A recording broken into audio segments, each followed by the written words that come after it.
Assalamualaikum warahmatullahi wabarakatuh. Izin memperkenalkan diri, nama saya Erika Cahaya Safitri dari kelas 1D, jurusan Pendidikan Bahasa Inggris. Di sini saya akan mempresentasikan tentang analog dan digital.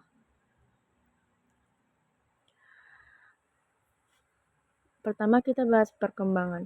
Bagaimana perkembangan teknologi audio dari awal sampai sekarang? Perkembangan teknologi audio dimulai dengan penemuan perangkat mekanis seperti fonograf dan piring hitam pada akhir abad ke-19. Berkembang ke era analog dengan kaset tape di abad ke-20 dan beralih ke bentuk digital dengan CD serta format MP3 pada akhir abad ke-20 dan awal milenium.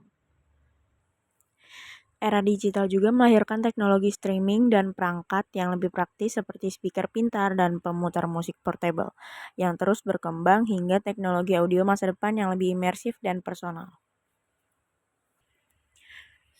Selanjutnya ada phonautograph dan phonograph. Phonautograph adalah perangkat perekam suara paling awal. Ditemukan oleh Edward Leon Scott di Martinville pada tahun 1857 yang berfungsi untuk membuat visualisasi suara dengan melacak gelombang suara pada kertas atau silinder yang dilapisi jelaga, namun tidak dapat memutar kembali rekaman tersebut. Rekaman suara yang dihasilkan yang disebut phonautogram baru bisa diputar kembali secara elektronik pada tahun 2008. Sehingga phonautograph lebih difungsikan untuk penelitian ilmiah gelombang suara daripada untuk mendengarkan suara. Lalu ada phonograph. Phonograph adalah mesin mekanis pertama yang ditemukan oleh Thomas Alva Edison pada tahun 1877 yang dapat merekam dan memutar ulang suara dengan menggunakan silinder atau cakram yang berputar.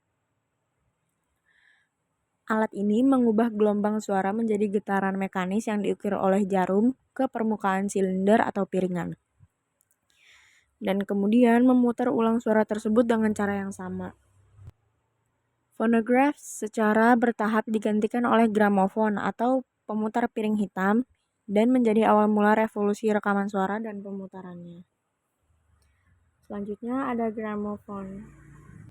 Nama gramofon sendiri berasal dari perusahaan yang didirikan Emil Berliner, The Gramophone Company, yang berbasis di Inggris.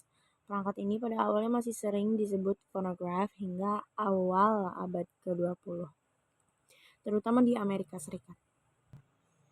Namun, sejak tahun 1940, Inggris mulai menggunakan istilah gramofon untuk membedakan dari istilah yang lebih umum digunakan di Amerika.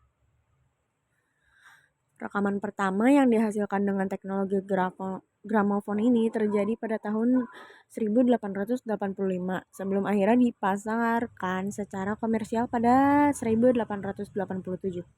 Salah satu rekaman berisi pembaca baris pertama dari karya Shakespeare, Hamlet, sementara rekaman lainnya merupakan deskripsi teknis perangkat yang dibacakan dari pabrik di New Hampshire.